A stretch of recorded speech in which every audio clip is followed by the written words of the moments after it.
Samajwadi party के मुखिया अखिलेश यादव आज पार्टी कार्यालय पर पहुंचे और बड़ी संख्या में कार्यकर्ता और नेता उनसे मिलने के लिए यहां पहुंचे हैं और साथ ही साथ तमाम ऐसे लोग हैं जो कि इस बार निकाय चुनाव में दावेदार भी हैं और दावेदारी अपनी पेश कर रहे हैं। बात करते हैं, उदयवीर सिंह जी हैं, समाजवादी पार्टी के नेता हैं।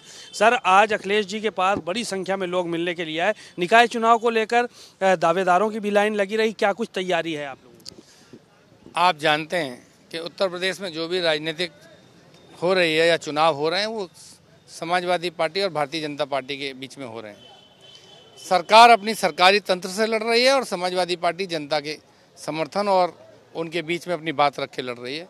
तो निश्चित तौर पे ज़्यादा से ज़्यादा लोग लड़ना चाहते हैं और समाजवादी पार्टी उनमें से राष्ट्रीय अध्यक्ष जी से मिलके हमारे सारे लोग अपनी बात रख रहे हैं और समाजवादी पार्टी एक प्रक्रिया के तहत सक्षम, काबिल, मजबूत उम्मीदवारों का चयन करेगी, ऐसा हमारा विश्वास है। एक सवाल ये था कि आप लोग इधर प्रत्याशियों का चयन कर रहे हैं, उम्मीदें आपसे लोगों की वाबस्ता हैं, लेकिन दूसरी तरफ सरकार के मंत्री कह रहे हैं समाजवादी पार्टी निकाय चुनाव चाहती नहीं है, शायद इसीलिए हाई कोर्ट में रिट करवाई गई है और ये आरोप आप लोगों के ऊपर लगाया जा रहा है।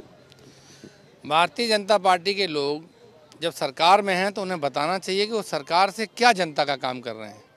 जो निकम्मा होता है, जिसमें कोई काम नहीं होता, जिसके पास अपनी कोई काम बताने की नहीं होती, वो सरकार में रह के आरोप लगाता है, वरना तो विपक्ष आरोप लगाता है। सरकार के लोगों को पता है कि ये चुनाव के प्रति उनकी मंशा ठीक नहीं है, उन्होंने आरक्षण ठीक नहीं किया है। कोर्ट में जो लोग गए उसमें 20 से 25 तक तो भारतीय जनता पार्टी के पदाधिकारी खुद गए। तो प्रश्न ये है कि अगर वो चुनाव के प्रति सीरियस हैं और चुनाव कराना चाहते हैं तो पूरी सरकार विदेशों में क्यों बैठी है? सारे प्रमुख सचिव घूम रहे हैं, सारे मंत्री घूम रहे हैं और इन्वेस्टर समिट का वो टाइम दे रहे हैं जिस समय यहाँ चुनाव होना था। तो इसका मतलब सरकार की मंशा पहले से ही ठीक नहीं थी। वो कागजी कार्रवाई कर रहे हैं, उन्हें पता है कि इसमें बाधाएं आएंगी, ये चुनाव टाइम से नहीं होगा, इसलिए सरकार विदेश में बैठी है। रिट करने का आरोप हमारे ऊपर लगा रहे हैं, क्या ये आरोप भी हमारे ऊपर लगाएंगे कि पूरी सरकार को हमने विदेश भेज दिया है? कह रहे हैं इन्वेस्ट लेने के लिए गए हैं, उत्तर प्रदेश में इन्वेस्ट आएगा तो नौजवानों को रोजगार मिलेगा, इसलिए सरकार उस दिशा में आगे बढ़ रही है। अरे भाई, चुनाव के समय चुनाव होगा या इन्वेस्टर समिट होगी, एक ही बात होगी ना। दोनों काम नहीं कर सकते। साल में 12 महीने होते हैं, इन्हीं 2 महीने में सब काम होना है। दूसरी बात, इससे पहले इन्वेस्टर समिट्स के लिए की क्या बना? आप लखनऊ से लेकर दिल्ली तक बताइए, लाख करोड़, ट्रिलियन इकोनॉमी, इसी तरह की बात आप सुनते रहते हैं। कुछ दिख रहा है? दिख रहा है केवल उजड़ा उखड़ा बुंदेलखंड एक्सप्रेसवे, दिख रहा है केवल बर्बादी, कानून व्यवस्था का फेलियर, पुलिस द्वारा आम लोगों की हत्या। क्या दिख रहा है इन्वेस्टमेंट?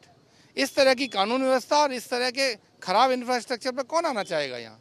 तो केवल विज्ञापन में या भाषण में से इन्वेस्टमेंट आता है, तब तो अब योगी जी हमारे देश को अमेरिका से आगे पहुँचा चुके होते। एक आखिरी सवाल ये था कि मैनपुरी में जो हत्या हुई है उसको लेकर भी आप ही लोगों पे आरोप लगाया जा रहा है। मैंने फिर आपसे कहा, सरकार में वो हैं, उन्हें कार्रवाई करनी है, उन्हें अपराध होने से रोकना है। उनका सांसद, उनकी मंत्री खुद लोगों को लड़ाते हैं, समाज में झगड़ा कराते हैं, एक को पुलिस से मुकदमा लिखा के बर्बाद कर देते हैं, दूसरे के खिलाफ अपराध करा के बर्बाद कर देते हैं।